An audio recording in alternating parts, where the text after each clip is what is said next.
Welcome back folks, and welcome back to a new video. So today we're gonna be talking about The Witcher 3 RedKit, which has been released yesterday, or well, today technically as I'm recording this video. So RedKit is a new modding tool for The Witcher 3 which basically allows you to make pretty much anything you want in the game itself. This is a very powerful tool that enables people to make custom quests, new world, new characters, and everything which was pretty much missing from the previous versions of any modding tools that were released for The Witcher 3. And if you remember, only The Witcher 2 had proper modding tools, but sadly due to, well, the game not being as popular as The Witcher 3, it didn't receive as many mods for it. Now, to be honest, I actually expected that they're going to release a RedKit for The Witcher 3 when the game initially launched, because the actual popularity of the game would pretty much guarantee that, you would have a lot of mods. And even without it, the game itself so far had about 6,000 mods uploaded to Nexus Mods and about 140 million downloads so far. And right now, if you go to Epic Store, Steam or GOG, you're gonna be able to actually see the RedKit, download it and play around with it. Do keep in mind that the actual installation, at least on GOG, is about 35 gigabytes for download and about 60 gigabytes for the whole RedKit package, so keep in mind that you must have some space in your SSD or hard drive, whatever, to be able to run this, because it has to download all of the files and everything needed to basically change out the entire game. And this is the official press release from CD Projekt Red, and they said this: The Witcher 3 RedKit is available now for all PC players. After a successful beta test with over 18,000 playtesters, The Witcher 3 RedKit is now publicly available to all owners of The Witcher 3 Wild Hunt base game on PC.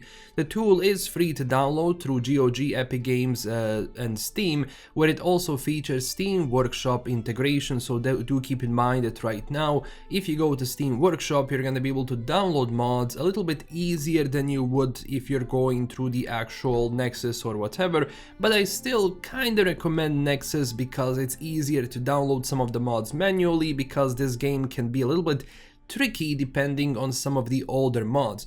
Do keep in mind that right now, as The Witcher 3 has official modding support, this means that technically, well, in practice, this could mean that most mods which you download are going to be easier to install, and most of them are not going to require any prerequisite mods, which, is a case for Cyberpunk 2077, where you have to download like 20 mods to be able to start modding the game properly. Now, in the case of The Witcher 3, this should be fixed a little bit more right now, where it actually allows you to package the mod directly from RedKit and just put it out so someone can download it and it's going to work. Now, of course, it doesn't guarantee it. It's pretty much, coming down from modder to modder and how they package their mods in general. And also they said, dedicated to modders, The Witcher 3 RedKit contains powerful functionalities that allow for editing almost everything within the game.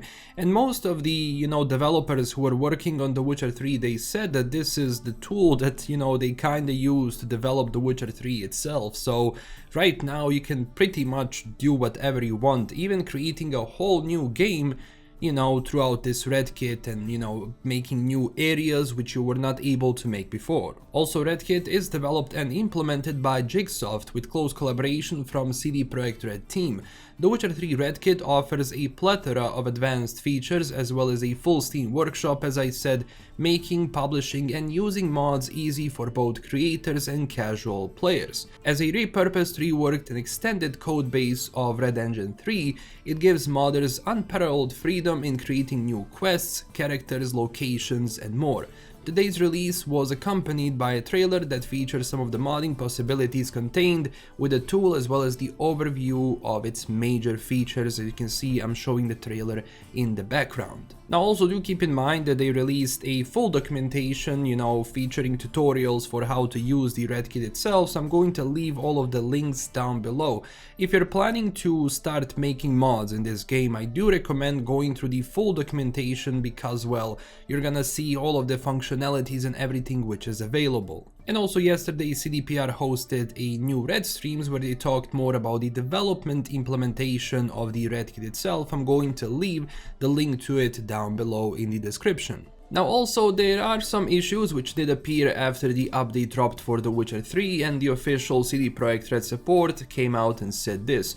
We are aware of the issues in The Witcher game on PC, where the game crashes upon loading a save when playing on DirectX 11 with NVIDIA Hairworks enabled, and we're looking into it. In the meantime, as a workaround, please try disabling Hairworks in the options video and graphics. So if you are having issues with the crashes, especially after this update, and you maybe have, the NVIDIA Hairworks enabled, just disable it and it should potentially fix the issue of the crash itself. And I actually went into RedKit to play around with it a little bit, and the functionalities it has are amazing. Now of course I'm still learning RedKit itself, I'm going through the documentation so I can properly go through all of the features and everything, but I will try to make a certain mod in this game. I always wanted to make a quest mod, a simple quest mod for the beginning, where I'm going to have a little quest for, Geralt of Rivia, going somewhere, doing some stuff which is currently in the works. It's gonna take me a while until I figure everything out, but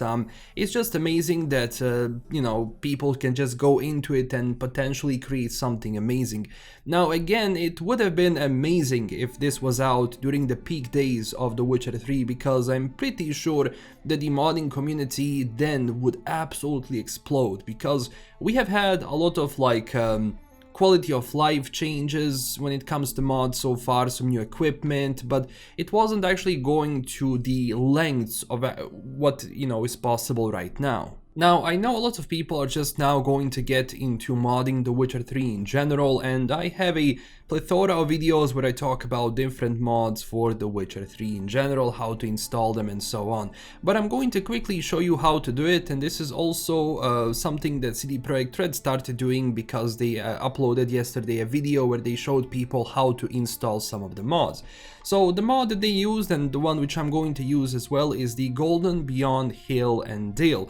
This is actually created by Philip Weber, and it, provides a different version of the quest Beyond Hill and Dale, which has kind of a different coloration than the original. So this was actually the idea during development, but they went out with a different color palette for the game release itself. Now of course, to download this, as the case was with Cyberpunk stuff, there are two ways. You can use Vortex, you can use the manual way. I always like to kind of show the manual way, because if you know the manual way, you're definitely going to know Vortex, because well, Vortex is a mod manager.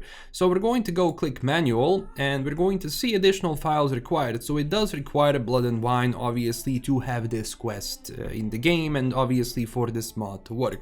So we're gonna go download as always, and we're going to go slow download. So now that you have the file downloaded, you're actually going to need 7-zip or WinRAR, or if you're using Windows 11, I think Windows 10 also has built-in unzipping program, so it's going to be easy to do it. So just open this up, and we're going to see one thing. We're going to see a folder named mods. If we go into this folder, we're going to see the actual file of the mod itself, and if we go into the mod itself, we're going to see content, we're going to see the collision, metadata, buffers and everything, which is the part of that mod. So the only thing that we have to do to actually have this mod installed is to simply drag and drop the mods here. And it's going to actually copy into the main directory of The Witcher 3. So you just navigate to the main directory of The Witcher. It's going to be either, GOG, Steam, whatever. It's only going to be the same file structure. So if you see like bin content DLC, you're in the right place. And we just, we pasted this into the file, and that's it. The mod is now going to work. Keep in mind, sometimes you're not going to have the mods folder, sometimes you're just going to have like the name of the mod itself. So the only thing you have to do is transfer this into the mods folder, and it's going to be pretty much it. Honestly, I'm really happy that CD Projekt Red has released this, because as we're now approaching this buffer period of CD Projekt Red, basically where nothing is gonna be happening, because well, they're developing the next Witcher game, the next Cyberpunk game, and it's going to take a while until it's out. So it's really cool that we have the RedKit so far, where some of the mods that the community does for the future are going to be able to at least give you some fun before the next Witcher game is out. And I do hope that for the next Witcher game, potentially on release, or maybe I don't know, 6 months or a year after release we get modding tools for that, because I think that as soon as the game comes out, when you have huge popularity, when you have people wanting to mod, to show their skills, you know, to kind of elevate the game further or to change up some things, it would be very nice to have it right away. And I also hope that one day we see this for Cyberpunk 2077, because the Cyberpunk modding community has been absolutely breathtaking, making various prerequisite framework mods and mods themselves. So for them to be able to have something as powerful as the Witcher 3 RedKit would have been nuts. Because keep in mind that there is actually like a modding tool released for Cyberpunk 2077, but it's not as detailed or big or well open as this one. So even though it's kinda better on what you can expect from Cyberpunk 2077 mods after the modding tools for that were released, it's still not as powerful as this one. So maybe one day we get it for Cyberpunk as well. So that's it for today. Thank you so much for watching. I will be following all of the latest mods, and I will be making modding showcases in the future when new mods come out. So that's pretty much it. This is LKM signing out. Don't forget to smash that like and subscribe button for more, and also check us out on Twitter and Discord. Huge thanks to my current Patreon supporters, and I will see you very soon with a new video. Bye bye.